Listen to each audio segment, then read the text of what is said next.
Broccoli seems to really get a bad rap. It's a vegetable that is so good for us, but yet there's so many people who tell me they don't really care for broccoli. And I think it might be because they've never had roasted broccoli. You won't believe what happens to the flavor of broccoli when it's roasted in the oven for about 20 minutes. I've separated a couple of big bunches of broccoli into florets, and I've already put a little olive oil on them, but I want to be generous. I probably would put about a total of a 1/4 cup of olive oil over the broccoli, and then I'm going to be generous with some fresh ground black pepper. That gives it just a nice little kick. And I'm going to add some coarse salt or kosher salt, and then I'll toss it all up.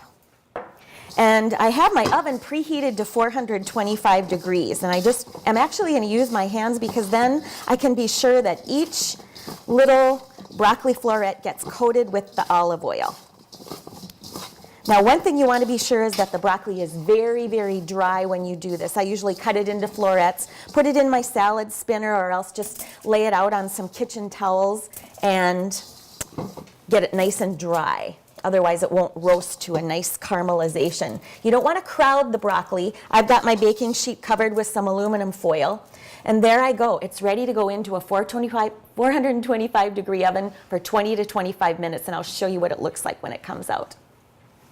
The broccoli is out of the oven and it looks exactly like it's supposed to. Just a little bit brown around the edges, and it smells wonderful. Now, when you weren't looking, I added some chopped garlic before I put the broccoli into the oven. I'm going to transfer it to my serving platter and then add the finishing touches.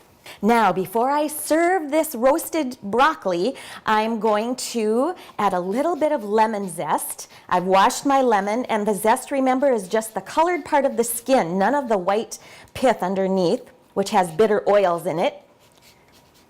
A little bit of lemon zest and a little bit of lemon juice.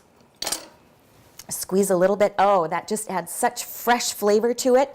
I'm going to, I toasted some pine nuts. I love pine nuts. Toasted almonds are also good, some slivered almonds. Sprinkle those over the top, and then to finish it off, some Parmesan cheese. And I like the fresh Parmesan. Just grate it over the top. And you have wonderful roasted broccoli that will change the minds of every non-broccoli person in your family. I'm Sue Doden, and I'm all about food.